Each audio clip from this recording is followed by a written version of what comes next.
अहिल्यानगर जिल्ह्यातील जामखेड बस स्थानकाजवळ झालेल्या एका अपघातात एका व्यक्तीचे प्राण सामाजिक कार्यकर्ते संजय कोठारी यांच्या तत्परतेमुळे वाचले।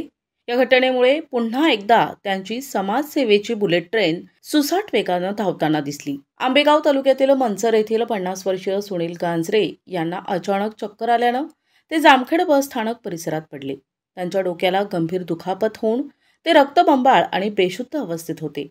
ही माहिती सामाजिक कार्यकर्ते संजय कोठारी यांना मिळताच त्यांनी कोणताही विलंब न करता आपली रुग्णवाहिका घेऊन घटनास्थळी धाव घेतली आणि गांजरे यांना तात्काळ ग्रामीण रुग्णालयात दाखल केले। ग्रामीण रुग्णालयाचे वैद्यकीय अधिकारी डॉक्टर शशांक शिंदे यांनी त्यांच्यावर त्वरित उपचार सुरू केले। या मदत कार्यात स्नेहालयचे जिल्हा समन्वयक योगेश अब्दुले यांनीही मोलाचं सहकार्य केलं।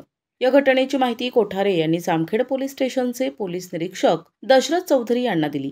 पोलिसांच्या मदतीनं गांजरे यांच्या नातेवाईकांचा शोध घेऊन त्यांना या घटनेची माहिती देण्यात आली, असं कोठारी यांनी सांगितलंय। या घटनेमुळे संकट काळात संजय कोठारी अनेक लोकांसाठी देवदूत ठरतात हे पुन्हा एकदा सिद्ध झालंय। नमस्कार, मी संजय कोठारी जामखेड। आज मंगळवार दिनांक 23 सप्टेंबर 2025 रोजी एसटी स्टँडवर एक जखमी माणूस पडला आहे असा फोन मला मोहसिन पठाण यांनी केला। मी ताबडतोब माझी रुग्णवाहिका घेऊन घटनास्थळी दाखल झालो। एसटी स्टँडमध्ये गुडघ्या एवढे पाणी साचले आहे, जायला रस्ता नसतो आणि तिथे छोटी जागा असल्यामुळे गाड्या तिथेच लागतात।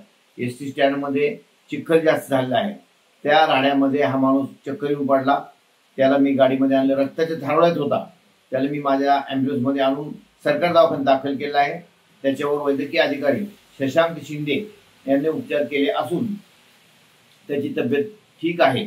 महत्त्वाचे म्हणजे त्याचे रक्त खूप गेलेले आहे। सदरची माहिती जामखेड येथील पोलीस निरीक्षक दशरथ चौधरी साहेब यांना मी दिली असून त्यांनी पुढील तपास चालू केलेला आहे।